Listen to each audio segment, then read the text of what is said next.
Hello, this is RunningRobert, and today we're going to be talking about the Palatin Technologies PTN positive results, cash raise, and delisting notice. There's a lot of news videos here. Today is the 14th of April, 2025, and we are putting this video out because of all the news that has occurred, and we're going to be talking about the bullish and bearish parts of everything there. So I generally follow small cap pharma. I do games. I do a little bit of everything. So if you like what I'm doing, please like and subscribe. It helps a lot, and thank you. Disclaimer is I currently have no shares and options, though this has gotten low enough that maybe I would consider it, but I am unsure at the moment. I'm an amateur investor, and any advice given should be followed up by your due diligence, and any information given is valid for today, the 14th of April, and the slideshow will not be updated. This video is about a week late, and that's mostly because of the tariffs. So I'm not sure that might impact the company also going forward. So that's just something to keep in mind. So let's go ahead, and there's 4 pieces of news. We'll go them at chronological order. So the news is PL8177 for UC. The trial had a total of 12 patients on it, 9 on the drug, 3 on placebo. The drug also had positive results with patients with moderate disease at baseline, which were 5 people who were on the drugs, 5 of the 9, and 1 the placebo. However, the stock went down on positive results. The company didn't have enough patients in the trial to achieve any sort of statistical analysis. Now, UC is already a crowded field, and so having a 12-person trial is not going to make any waves at all. And that's pretty much why it went down. Pretty simple. Now, after that, PTN announced that its obesity drug met all its endpoints. Overall, the combination was successful, and it was reported that they helped stop weight gain after stopping the weight loss drug, along with a stronger effect and more weight loss using the combo. So that is the big part that we're looking at. So this is going to be used as a combination drug. 1, supposed to help people stay on the weight loss drug longer, which is something that most companies want. 2, is going to increase the weight loss from that weight loss drug. And then 3, they found that after people had stopped the weight loss drug because of side effects, just using their obesity drug, they were able to keep off some of the weight. So that was a whole lot of things.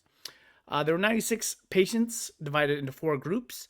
46 were on the combo, and then 15 to 16 each were either on the GLP, our drug, or placebo. So this one did meet statistical significance.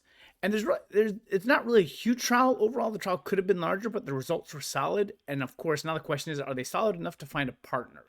And that's what we're going to be looking at, because this is the buck stops with this drug right here.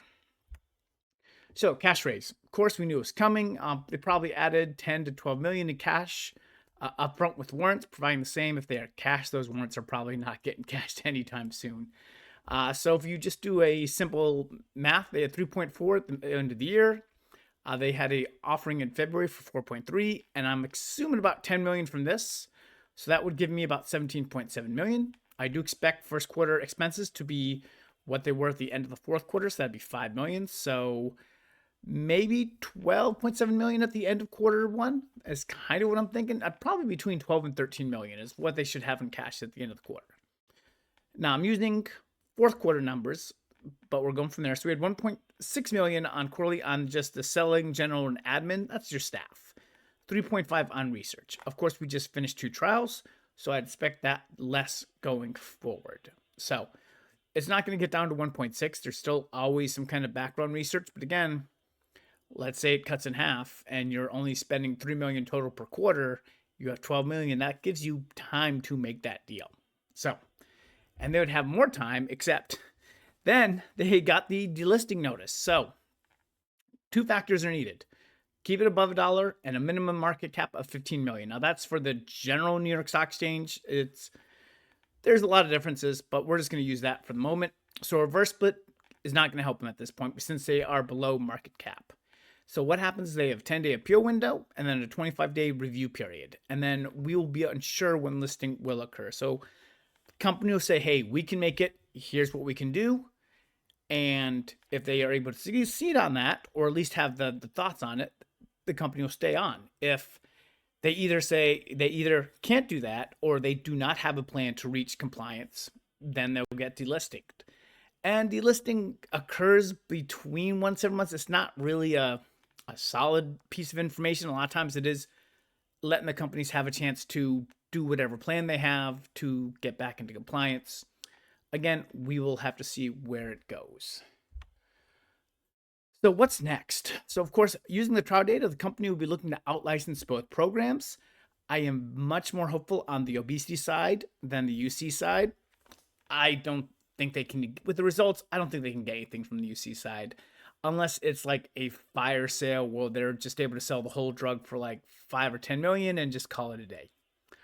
The obesity side, I think you have a lot more chance because obviously Eli Lilly and Novo Nordisk are competing, and one of them wants to stand out from the other one. So again, having a drug that can help you stay on the obesity drug would be super helpful. And that's kind of where my last thread is kind of hoping here, is that the obesity is just enough, especially with the market cap standing around 4.3 million. They've had a rough week. It was almost 14 million last year. So last week.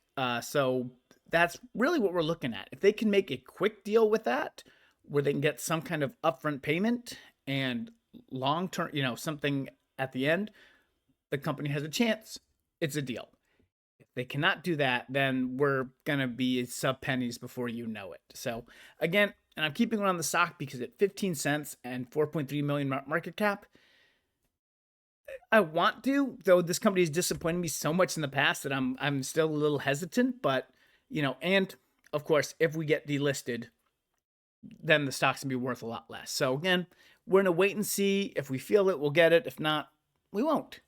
So hopefully this helps you helps you with the information. Thank you very much for watching and listening, and I hope you have a wonderful day.